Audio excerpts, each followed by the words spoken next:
about to introduce the next speaker, and it's a little bit of a strange / embarrassing story for me, because I met Linda the first time about a month ago, but I seemed to know a lot about her, and I think to myself, even I thought this is a bit dodgy. He's stalking me. So I'm not stalking her.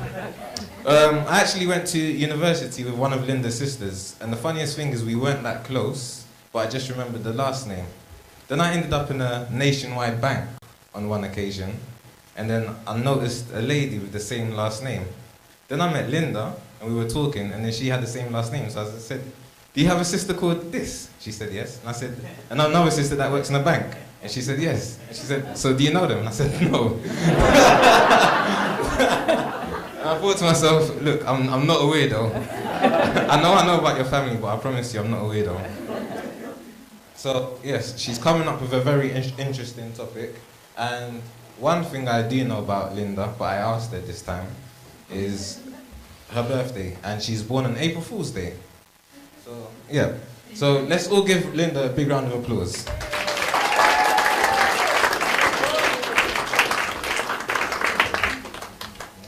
Hi guys. I am going to be speaking to you today about getting out of your own way. Specifically, I'm going to be focusing on how fear and negative self-talk sometimes prevents us from taking action towards fulfilling our dreams and ambitions. And I'm going to use my journey in business to illustrate how this has been evident for me. Just by a show of hands, who has experienced fear at any point in their life? Okay, so we've all got that in common. Out of everyone that put their hands up, how many of you have maybe not taken any steps towards doing something that you wanted to do because of fear? Okay, cool. So then you might be able to relate to some of the things that I say today. Just to prove that I'm walking the walk, before today I had a crippling fear of public speaking. And so when I got the email from Sue and Darren saying that we were going to have the first Mo conference and to express interest in it, if you're interested in speaking, submit a proposal, I thought I need to walk the walk and submit my interest. And hopefully I won't be shortlisted, but I was, and I'm here. So yeah, hopefully have I got the sympathy vote? That was my pathetic attempt at getting you guys on my side before I get into it. So yeah, I will go into the journey, but just there are two characters that are gonna show up in this talk. One of them is the gremlin, which represents the negative self-talk that sort of builds the fear within us, and the other one is the angel. So that's the part of you that kind of believes in yourself, that roots for you. It's the cheerleader on the sideline. So 4 years ago, I decided to set up my own business. Just to give you the sort of picture as how that happened. I was in a relationship, about to get married, had the wedding paid for. 4 months before the wedding, I decided it was a bad idea, so I cancelled the wedding and got out of the relationship. So I was single, working in a startup business, and received an ultimatum. And one of the partners basically said, "You're either going to keep your opinions to yourself and leave." And I thought, okay, that's not really a choice, so bye.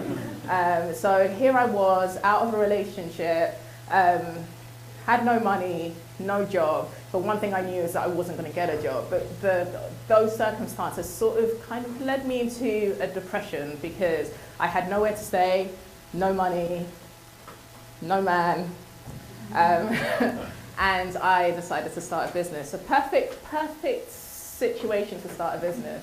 No, don't listen to me. Be more stable if you decide to set up a business. So I was homeless for a brief period of time, and I was living in my car, and I had a Mini, and as you can see, I'm not the smallest of people, so it wasn't the most comfortable, but I was able to get a place, but it had no furniture. So one of my friends bought me a bed. So it was me, my bed, in a vacant house, my laptop and my phone, and that's how my business was born. And the gremlin showed up. So here's the gremlin on my shoulder, tapping me, saying, "Are you okay? You want to start a business?" You're not gonna, how are you gonna make a success out of this? You've got no money, nobody knows you, why is anyone gonna wanna work with you? You're in recruitment, no one looks like you, so you're absolutely out of your mind. And I was thinking, this gremlin's got a point. What am I doing? So I was filled with fear, but the cheerleader was silent, the angel was silent on the other side saying, you can do it, you've been successful in the companies you've worked for, so you can take that success into your own life. But it was quiet, and I was just sort of like, no, who am I? Why am I doing this? And I'm crazy, but go and get a job. No, I don't want to go and get a job. Okay, well, I'm stuck here. So I was kind of in this, stressful position, and I decided to persevere. So I would make calls, go to meetings, but I was going with this fearful energy and this sort of doubt that it wasn't going to work out, and of course it didn't. I'd get contracts, and for whatever reason they'd fizzled out because I wasn't energetically attracting success. And then one day, one of my friends sends me a message on Facebook saying, I came across this advert. James Caan, for those of you who don't know James Caan, he's a very successful recruitment entrepreneur who was on Dragon's Den. He owns a private equity business that invests in recruitment company. He was advertising for a recruitment entrepreneur, and he had £500,000 to invest into a business or an individual. And she suggested I should apply. And I thought, why would I apply for that? Why are they going to shortlist me?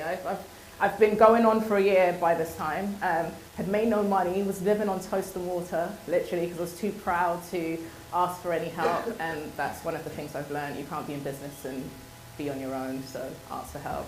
That's another talk. And the voices came back, so Gremlin,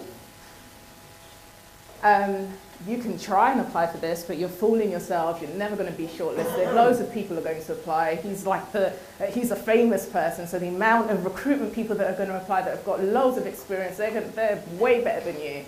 I thought, yeah, you're quite right. And then the angel was saying, why not apply? If you apply and you don't get anywhere, then you're still in the same place. You're not really losing anything. So go for it. And I thought, you know what, I'm going to make a change. I'm going to listen to the angel and see what happens, because I don't have anything to lose. So put in an application and waited to see. Well, actually, I forgot about it. I went on with life. A week later, got a call to say that I've been shortlisted from 13,000 applications as one of 200 companies to pitch to James Caan. It's like, what? Are you sure? So I thought, okay, cool, now what's going to happen? Fear, everything was going on, and Gremlin, it was just a fluke. Don't get your hopes up. Just go, and no point even preparing. So I thought, okay, I'm not going to prepare. It's just when I arrive, they'll see that I'm a bit of a fraud and it won't go anywhere. So met with James Caan, was one of 5 companies around the table. Very impressed. 15 years in recruitment. I was like, I've only been in this for 3 years. So what am I going to say? And I've grown businesses, sold them for millions. Now I'm starting on my own. I was just like, oh my gosh, this is too much. And then I just spoke about me and my journey and my life and how that tied into business. And I thought, okay, that was very different to everyone else. I'm not going to get further. To my surprise, got an email to say, James is really impressed. We'd like to take you through to the second round. What is going on? So the next stage was to write a business plan. I've never written a business plan in my life. I was a year into my business and had no business plan, didn't think I needed one, and had to put one together really quickly. And with the help of one of my mentors who's in the crowd now, I quickly rustled one together, tried to crunch numbers, which I absolutely hate. I'm not a left brainer, I'm more right, but got it done. And again, I thought, it's probably going to be crap. Let's just send it through. Sent it through, they called me in to talk it through, and they said that it was one of the best business plans that they had seen, and it was the most realistic in terms of numbers. I thought, oh my gosh, what is going on? And it was sort of built, my confidence was building, but when I left, I just thought, you know what, the angel's voice became louder, Gremlin's voice was still like, don't get ahead of yourself, you're shit. So if you believe otherwise, you're going to trip over. But the angel's saying, no, if they're seeing something in you, then you should see something in you. And I did. I started feeling more confident. And I left thinking, even if I don't get through, this has built my confidence. I'm ready to go at my business. Got a call and was told that I'd made it through to the final stage. And I was going to meet with the partners of the private equity firm. So went to the meeting, spoke to them, but I was so relaxed because at this point I really didn't care. You could tell me no, but I'm just so happy, I'm so confident, I'm ready to take on the world of my business. And I couldn't answer most of their questions. They were asking me Dragon's Den questions. I was like, I don't know what you're talking about. Left the meeting, didn't think anything of it again, and then was told that I was one of 3 people that James Caan wanted to offer the investment to. So from not even thinking that I Can was... we cheer at that point? Thank you. Thank you. So yeah, from going from not even thinking that I was worthy of even applying to being offered investment was mind-blowing to me. I wasn't really too keen on the investment terms, so I declined the investment, but I went ahead.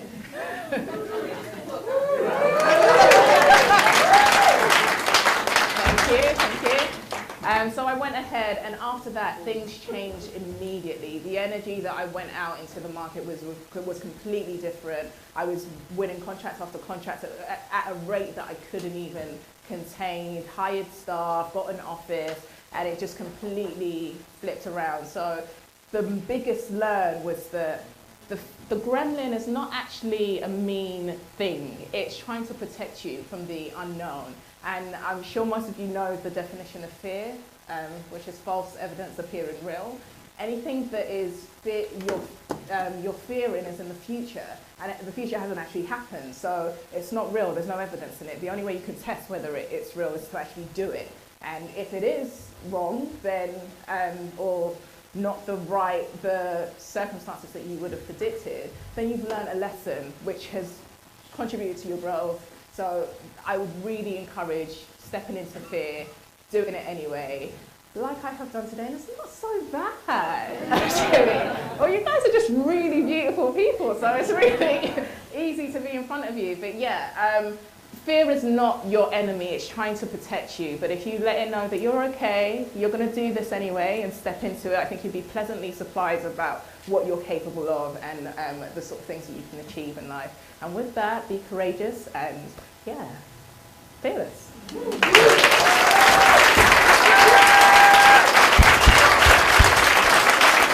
done. Thank you, Linda. Thank you. Could you look over there, please? Huh? So I was just speaking to some of the guys earlier. So, no, that was a great talk. Thanks. That was a great talk. And actually, I got a lot from it. I was going to ask you a question about fear, but you kind of touched on it. So I suppose my question to you now is, do you think anyone could sort of do what you did? Absolutely, I'm not special. I guess the difference with me is that I've learned to embrace fear, so I constantly, as soon as I feel fearful, I throw myself into whatever I feel fearful of, because I've learned that I'm only going to gain from it, and I do.